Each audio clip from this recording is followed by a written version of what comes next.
मायावती ने भी किया गठबंधन का ऐलान। एक और सहयोगी आया बीएसपी के साथ। लोकसभा चुनाव को लेकर मायावती ने किया बड़ा ऐलान। बहुजन समाज पार्टी इस बार लोकसभा चुनाव में गठबंधन के साथ ही मैदान में उतरने की तैयारी कर रही है। पहले जहां मायावती ने अकेले चुनाव लड़ने का ऐलान किया था, लेकिन अब वो गठबंधन के साथ मैदान में उतर रही हैं। मायावती के इस फैसले से बीजेपी को जरूर नुकसान होता दिखाई दे रहा है। बीएसपी पंजाब में तो पहले ही अकाली दल के बादल के साथ गठबंधन कर चुकी है और अब एक और राज्य में उसने गठबंधन कर लिया है। बीएसपी को इस बार तेलंगाना में नया साथी मिल गया है। बहुजन समाज पार्टी दक्षिण भारत के राज्य तेलंगाना में पूर्व सीएम के चंद्रशेखर राव की भारत राष्ट्र समिति के साथ मिलकर चुनाव लड़ेगी।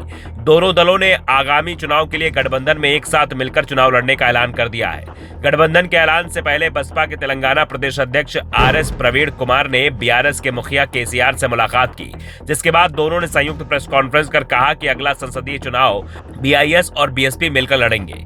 दोनों के बीच आज सीटों को लेकर चर्चा हो सकती है। दोनों दलों ने गठबंधन का फैसला ऐसे समय में लिया है जब एक दिन पहले ही बीआरएस ने अपने 4 प्रत्याशियों के नामों का ऐलान किया है। बीआरएस की तरफ से साफ कर दिया गया है कि जरूरत पड़ने पर वो अपने उम्मीदवार का नाम भी वापस ले सकती है। दरअसल हाल ही में हुए विधानसभा चुनाव में मिली हार के बाद से बीआरएस के कई नेता पार्टी छोड़ गए हैं, जिनमें 3 सांसद भी शामिल हैं और दावा किया जा रहा है कि 3 से 4 सांसद और पार्टी छोड़ने की तैयारी में हैं। तेलंगाना में कमजोर पड़ती बीआरएस की उम्मीदों को बचाए रखने के लिए केसीआर ने के लिए गठबंधन जरूरी हो गया था।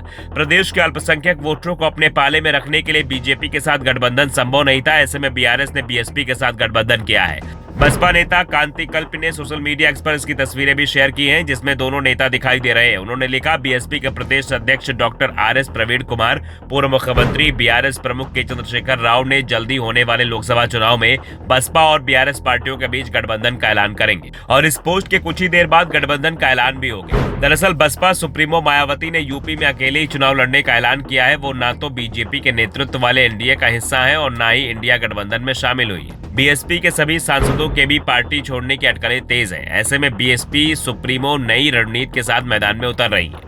बसपा की नजर दूसरे दलों के उन नेताओं पर है जिनका टिकट कटा है या तो बगावत कर सकते हैं। यानी बीएसपी और बीआरएस इस समय एक ही नाव पर ही सवार है और इसके बाद दोनों ने गठबंधन का ऐलान कर दिया है। वैसे तो तेलंगाना में बीएसपी मजबूत पार्टी है, लेकिन दलितों के बीच इसे लेकर सहानुभूति है और केसीआर इसी सहानुभूति का फायदा उठाने की तैयारी में है। अगर बीएसपी की मदद से 3 से 4% वोट भी बीआरएस के पाले में चला जाता है तो पार्टी लोकसभा चुनाव में खेल कर सकती है। फिलहाल तो केसीआर की कोशिश 2019 में मिली 9 लोकसभा सीटों को बचाए रखने की है और ऐसा होता है तो सबसे ज्यादा नुकसान कांग्रेस और बीजेपी को ही होगा। बीजेपी खुद को राज्य में मुख्य विपक्षी दल के रूप में स्थापित करने की कोशिश में लगी हुई और बीआरएस की जगह लेने की कोशिश कर रही है, लेकिन अब बीआरएस और बीएसपी गठबंधन के बाद तेलंगाना में स्थिति तेजी से बदलने की उम्मीद दिखाई दे रही है। इस गठबंधन के चलते अब बीआरएस के जो सांसद पार्टी छोड़ने की तैयारी कर रहे थे वो अपना मन बदल सकते हैं, जिससे केसीआर को भी राहत मिलने की उम्मीद है। Bureau report, the such India.